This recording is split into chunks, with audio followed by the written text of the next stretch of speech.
Alouche. Wesh. Salut. Donc nous allons parler aujourd'hui du film Le Crime de l'Orient Express, réalisé par Kenneth Branagh. Kenneth Branagh qui joue aussi Hercule Poirot dans le film et qui réalise aussi le film. Donc on a juste un casting de rêve, un casting 5 étoiles. On a donc Johnny Depp, Désiré Idley, Penelope Cruz, Michelle Pfeiffer, Josh Gad, William Dafoe, Judi Dench et Derek Jacobi. Alors... Oui, alors techniquement on est censé faire les mauvais points au début de vidéo, mais là Ça va c'est être rapide. un petit peu coton, parce que effectivement, à part chipoter, on peut pas dire grand chose. Bon, si, on peut toujours dire que comme c'est quelque chose qui a été adapté et réadapté, d'autres l'ont fait, et ça paraît être facile à adapter puisque le scénario est déjà tout prêt et tout pondu. Après, il y a aussi l'histoire peut-être qui se fait plus dramatique, donc certains acteurs auraient pu justement appuyer un peu plus ce côté-là, mais bon, voilà, l'histoire est faite, elle est faite. Et aussi, il y a peut-être aussi le comportement d'Hercule Poirot qui est un peu différent. Des fois, ça va servir à l'intrigue, ça va servir à l'histoire, et puis des fois, c'est juste pour le faire un peu plus chipoteur, quoi. Et encore, ça on peut facilement Ouais. défendre en disant que ça respecte bien le personnage en général. Bon, d'ailleurs, moi je suis pas mal emmerdé là. Généralement, 90% de ce que je dis dans une vidéo, c'est des critiques vis-à-vis du scénar. Mais qu'est-ce que tu veux trouver comme faille dans ce scénar, putain? C'est Agatha Christie. Évidemment, il n'y a pas de faille dedans. Bon, si je voulais chipoter, étant donné que c'est ma spécialité, je dirais que certains personnages sont sous-exploités. On remarque plus de 12 personnages, pas évident de tous les bien les exploiter en 2 heures. C'est pas la question qu'il y en ait 12, c'est la question que tu es dans un film d'énigmes et d'enquête et que t'en mets certains en avant et certains en arrière. Ouais. Parce qu'il y a des films qui ont des castings encore plus impressionnants que ça Oui. et qui font très bien le travail. Ensuite, comme autre défaut, si vous avez grandi dans une grotte et que vous n'avez jamais entendu parler de cette histoire, vous ne serez pas vraiment handicapé vu que je pense que vous devinerez à peu près l'histoire au bout d'une demi-heure. C'est pas vraiment bien compliqué, il y a des indices qui sont un peu trop évidents. Ouais, c'est évident une fois que tu as vu le film. Bon, enfin. Ouais, bon, après. Après, le scénario il est tellement vieux, comme on dit, bon, mais après... Alors moi, bon, ce qui est un peu, on va dire les rares mauvais points de ce film, du mal à retenir les noms des personnages dans l'Orient Express. Encore une fois, le nombre est un peu responsable. Hein. Mais bon, c'est surtout, ça serait mieux que des fois ils appellent la gouvernante, Madame la Duchesse ou le médecin, ou plutôt des fois leur nom anglais ou leur nom russe qui des fois on a du mal à s'en souvenir. Hormis si Hercule Poirot te dit voilà c'est la personne russe et tu sais qu'il n'y en a qu'une dans le wagon. Mais Ouais. c'est plus évident si on parlait vraiment directement de leur appellation, genre les métiers, leur grade dans la société. Tu C'est sais, l'inconvénient c'est du culte, t'es censé déjà savoir, c'est ça le problème, les gens après ils se posent plus de problèmes. Après, c'est clair aussi qu'on s'en fout, on va pas non plus les appeler pour boire un café après, donc on s'en fout un peu de leur nom, de leur prénom et de leurs antécédents familiaux. Hein.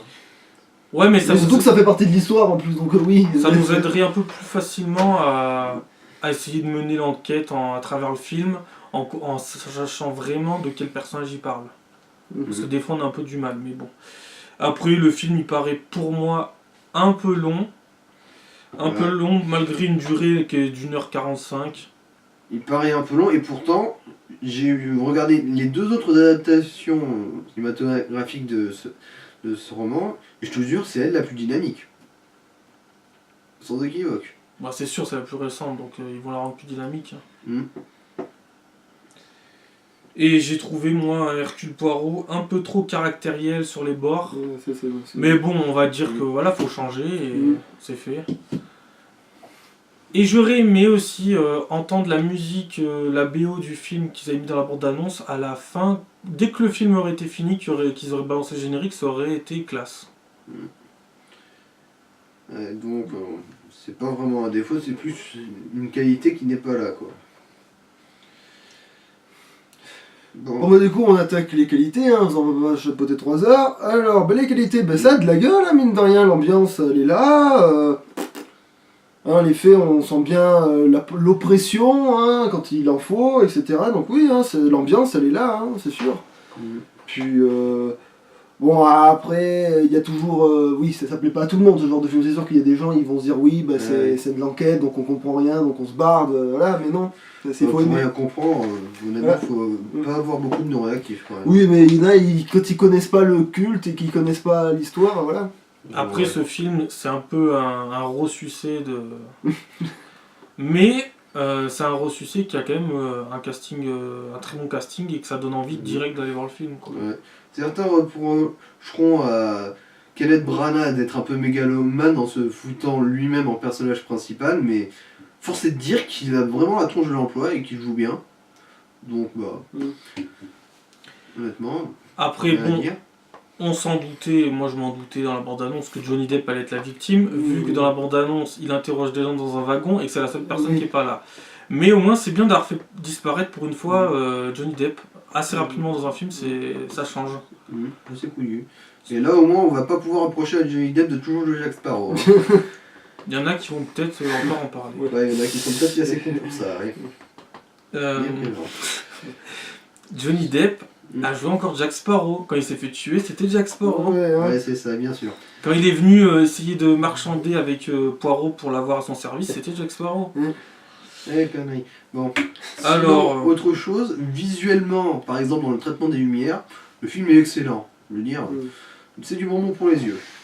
Ouais, c'est que ça soit à la fois derrière ou devant la caméra.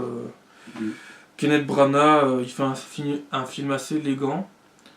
Et c'est vrai que l'utilisation des lumières est très bien mise en valeur dans ce film.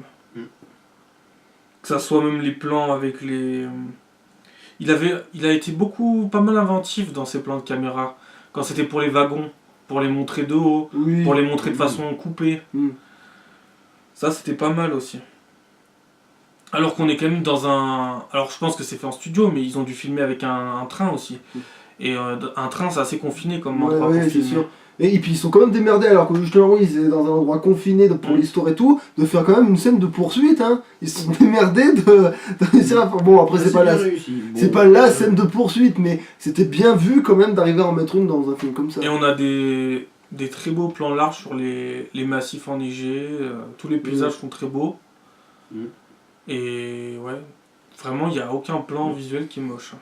Et puis surtout, il y a... Bon, après, bon, ça c'est le message du scénario, mais quand même, il faut dénoter que le fait qu'on te...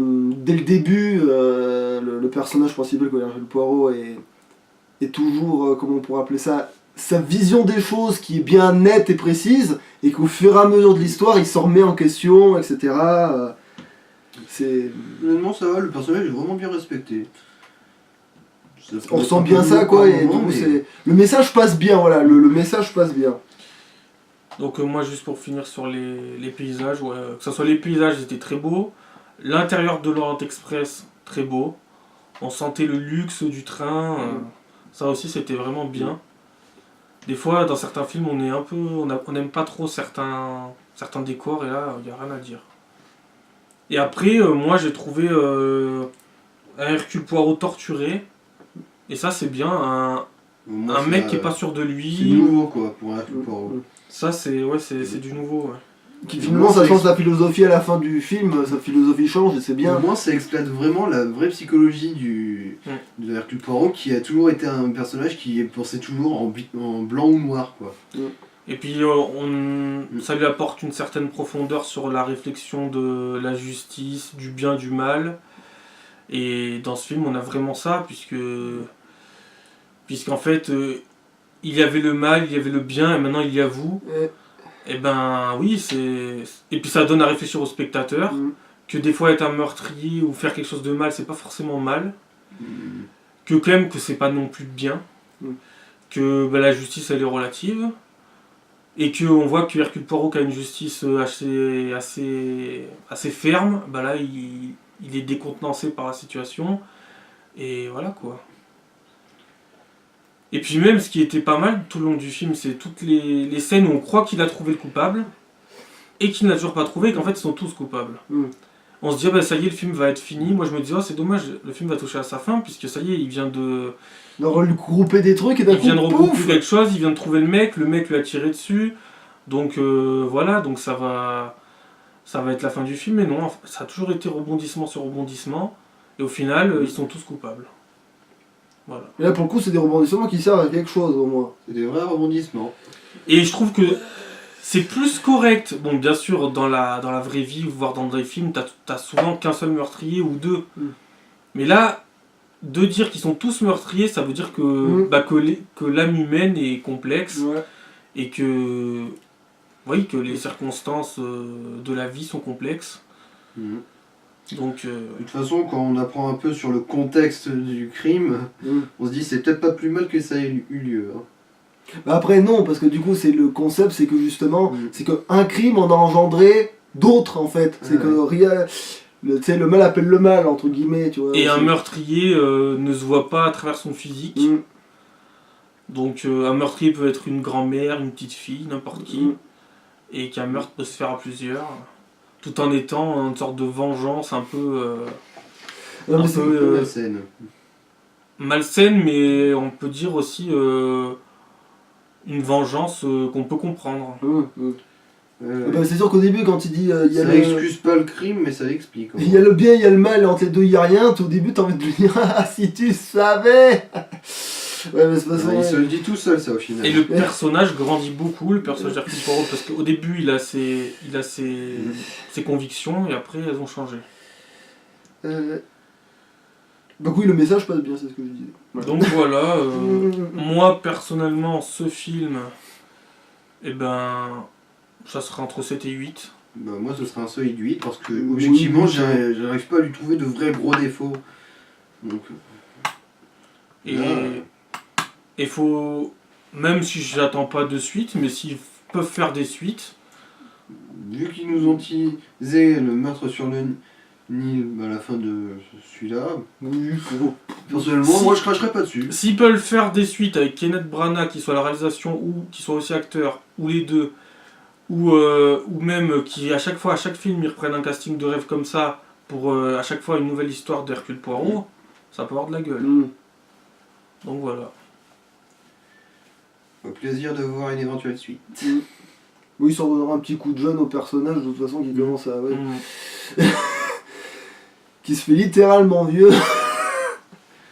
Tu m'étonnes. Bah, du coup, à plus dans le train, hein. Casse.